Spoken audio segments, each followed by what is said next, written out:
Okay, y'all. So, y'all, do you know, do you really understand how powerful faith is? Like, I was not going to talk about faith today, but I keep feeling this urging that is saying we have to understand the power of faith. Um, and I was in Luke 8, and my initial thing I want to talk about was in Luke 8, but then I was in Luke 8, and it just jumped out at me. Faith, faith, faith. Let me explain. So, there are three defined places in Luke 8 where we see faith play out, and Jesus is like, he mentions faith or belief, and we realize how important it is. Okay, so first we see the storm, right? And then we talk, and in that storm we see Jesus is asleep. Now, depending on translation you look at, sometimes it says Jesus was asleep on a pillow. Y'all, he was on asleep on a pillow comfortably while the disciples were in this storm and all stressed out.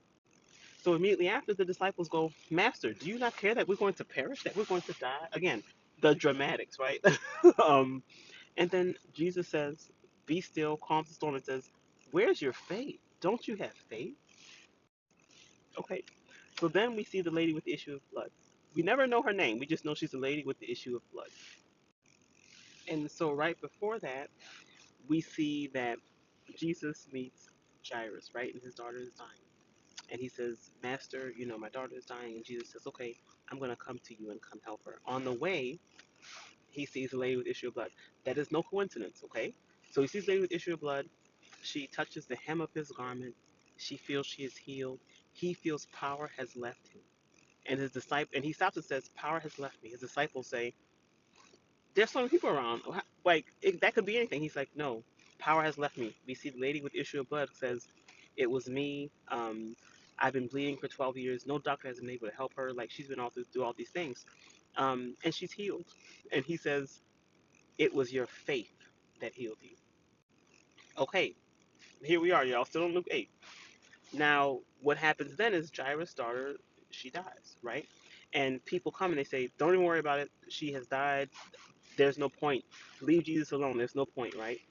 Jesus says, Let us go see the girl. He basically tells Jairus, You only need to believe, right? Then he goes to where his daughter is, Jairus' daughter is, right? And he makes sure no one else comes in except there are three people that go in. Three of the disciples go in, and then Jairus, who's the father, and then the mother of the little girl that has died. So I just spilled out a bunch of things that have happened right now.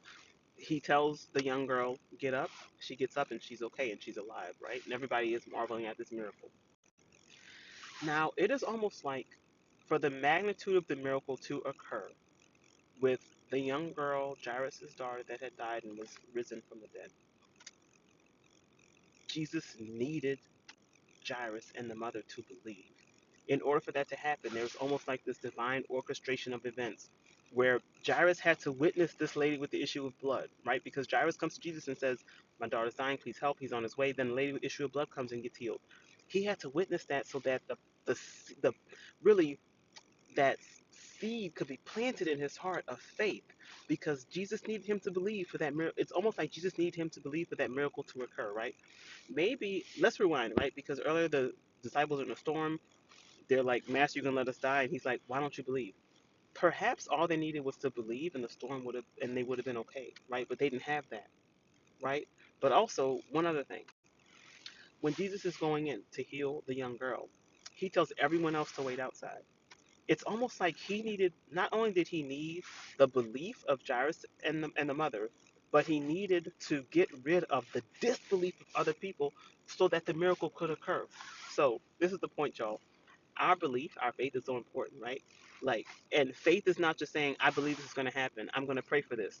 We've got to believe what we're praying for. Like, do you believe that prayer that you said? Do you really believe that Jesus can do it, that God can do it? Now, the other thing about that is faith is not just saying, I believe this. Faith requires action. Only you have to look in a magnified glass. Yeah. So faith in practice looks like giving you notice when you don't know what your next job is going to be. Starting your business and just taking the first step, even though you don't know steps 2, 3, and 4. How is it all going to work out? You don't even know how it's all going to work out, but you take the first step.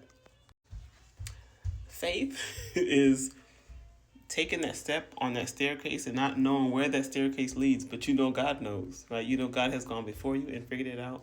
He's got the answers to questions you don't even know you're gonna have. That's faith, right? Faith requires action, but faith is also a prerequisite to the miracles and the amazing things that God is going to perform in our lives, y'all. All right, y'all. Happy Faith Friday.